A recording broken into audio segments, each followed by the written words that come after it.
देखिए, अगर मैं स्टैंडर्ड फॉर्म देखता हूं, standard form of quadratic equation,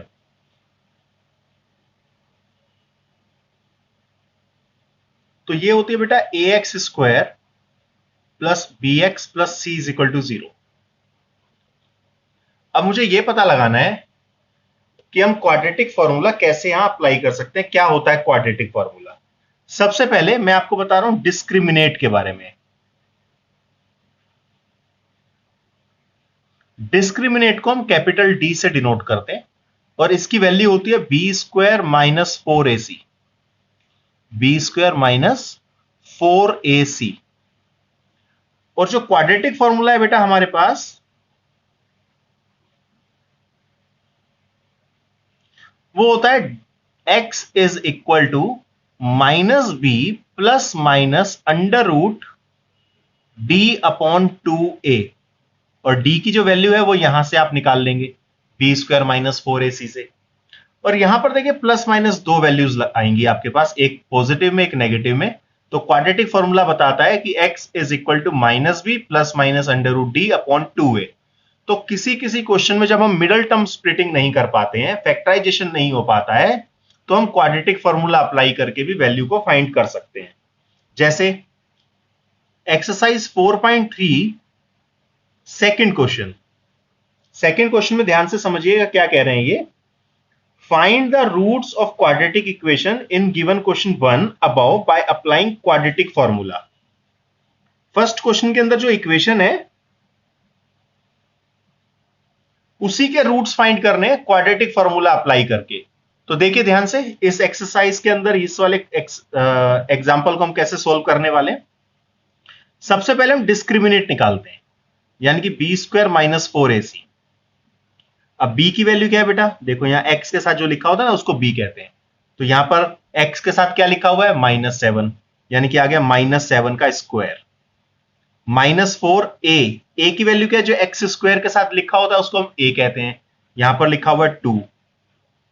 c क्या है? जो कांस्टेंट टर्म होती है उसको हम c कहते हैं, यानी कि c की वैल्यू आपके पास आ जाएगी यहां पर 3। -7 का square 49 plus 49, minus minus plus 49। इनको इंटू कर देते हैं 24, 49 माइनस 24 यानी कि 25। डी की वैल्यू बेटा आपके पास आ गई 25। अब हम यही वाला क्वाड्रेटिक फॉर्मूला अप्लाई करेंगे और हम किसकी वैल्यू फाइंड करने वाले हैं? एक्स की वैल्यू। तो X is equal to minus B plus minus under root D upon 2a। तो बी की वैल्यू क्या है बेटा? -7। एक माइनस फॉर्मूले में और एक वैल्यू के आगे भी माइनस लिखा हुआ है, यानी कि -7 प्लस माइनस डी की वैल्यू कितनी आई है? 25 अपॉन 2 मल्टीप्लाई ए कितना है? 2। तो ये आपके पास आ जाएगा बेटा माइनस माइनस प्लस 7, ये +7 हो जाएगा, प्लस माइनस 25 अंडर रूट 25 में से 5 बेटा बाहर आ जाएगा और नीचे आ गया 4। यहां तक मुझे लगता है सबको क्लियर हो गया होगा। अब हम क्या करेंगे? x की दो वैल्यू निकालेंगे, एक 7 + 5 से और दूसरी वैल्यू आएगी 7 - 5 से।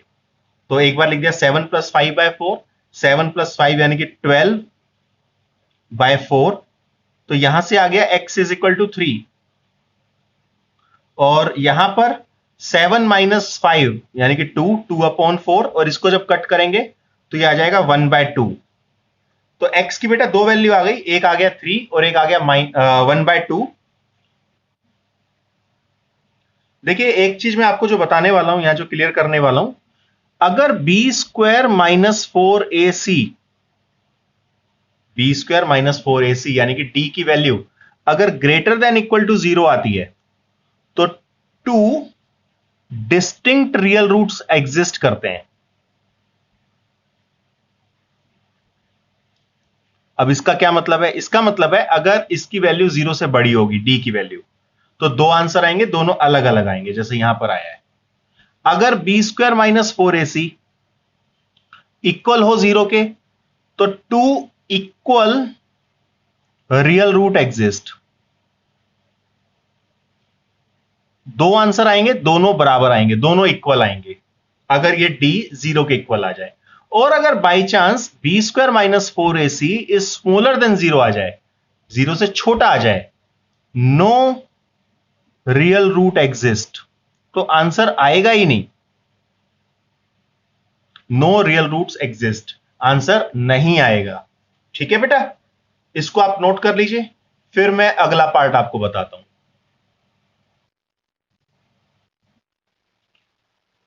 देखिए सेकंड इक्वेशन दी हुई है 2x square plus X minus 4 equal to 0, quadratic फॉर्मूले से इसको सॉल्व करना है। तो सबसे पहले मैं पता लगाता हूं d की वैल्यू, यानी कि बी स्क्वायर माइनस 4ac।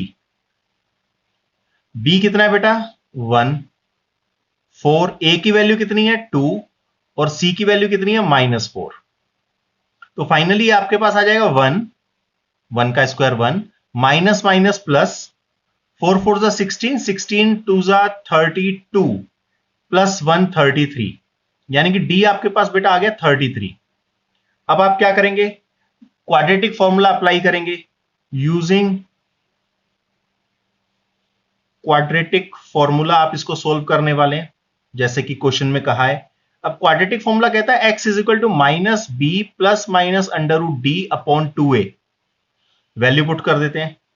अब b की वैल्यू क्या है 1, माइनस पहले से ही साथ में -1 plus minus under root 33 upon 2 into a की वैल्यू यहां पर दी हुई है 2। तो ये बेटे आपके पास आ जाएगा, अगर मैं इसको देखूं तो x is equal to -1 plus minus under root 33 upon 2 2 जा 4। तो अब देखिए अंडर रूट से बाहर नहीं आ सकता, रूट 33 जो है अंडर रूट से बाहर नहीं आ सकता। तो आपके पास x की दो वैल्यू आ गई, एक -1 प्लस अंडर रूट 33 अपॉन 4 और दूसरी वैल्यू आ जाएगी -1 माइनस अंडर रूट 33 अपॉन 4। एक बार आप प्लस वाली वैल्यू को रखेंगे और एक बार माइनस वाली वैल्यू को रखेंगे और ये दो आपके पास अलग अलग आंसर आ जाएंगे। और यहां मैंने आपको बताया था d अगर 0 से बड़ा हो जाता है तो दो आंसर आते हैं, two distinct real roots exist. तो देखो यहां पर दो आंसर आए हैं और दोनों अलग अलग हैं, एक बार प्लस आ रहा है और एक बार माइनस आ रहा है। इसको आप नोट कर लो बेटा, 3x,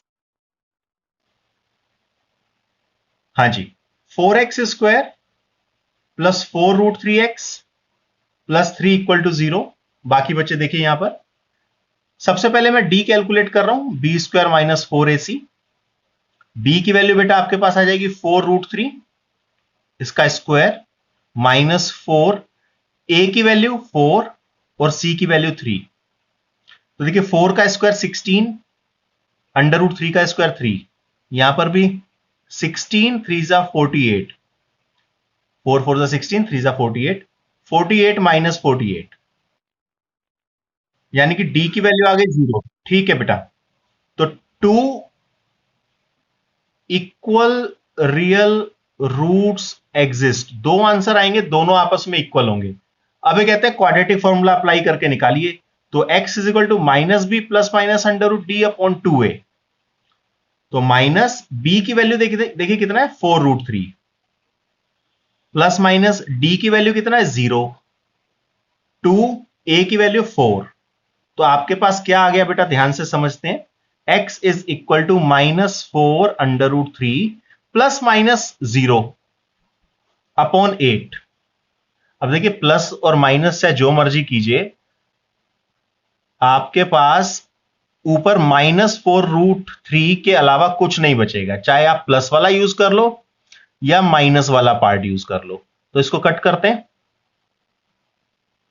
यानी कि x की बेटे दो वैल्यू आ गई, अंडर रूट 3/2 और दूसरी वाली वैल्यू भी अंडर रूट 3/2। और यहां पर हमने देख लिया था d की वैल्यू 0 आई थी, जिससे हमने यही पता लगा लिया था कि दो आंसर आएंगे और दोनों आपस में एक दूसरे के इक्वल आएंगे। और सेम यहां पर दो आंसर आए हैं, प्लस माइनस की दोनों की वैल्यू को अगर सोल्व करेंगे तो, और दोनों आपस में इक्वल हैं। इसको आप नोट कर लो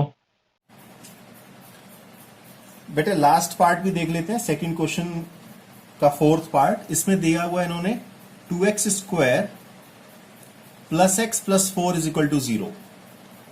अब हम क्या करेंगे, सबसे पहले d कैलकुलेट करते हैं, बी स्क्वायर माइनस 4ac।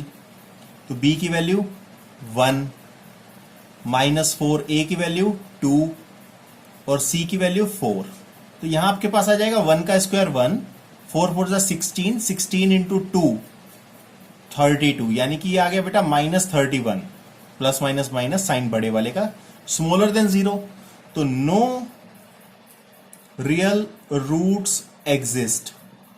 आप ध्यान दीजिएगा, आंसर नहीं आएगा तो हम आगे कैलकुलेट भी नहीं करेंगे। अब आंसर क्यों नहीं आएगा? मान लीजिए अगर आप क्वाड्रेटिक फॉर्मूला अप्लाई करते हो तो -b प्लस माइनस √d/2a। अब b की वैल्यू तो यहां से 1 आ जाएगी, √d की वैल्यू आप -31 लिखोगे, 2a की वैल्यू 2 लिखोगे। अंडर के अंदर नेगेटिव वाली टर्म नहीं आ सकती बेटा, इस वजह से ये आगे सोल्व नहीं होगा, तो इसका आंसर एग्जिस्ट नहीं करेगा। तो आप कहेंगे नो रियल रूट्स एग्जिस्ट। ठीक है बेटा, नोट कर लीजिए।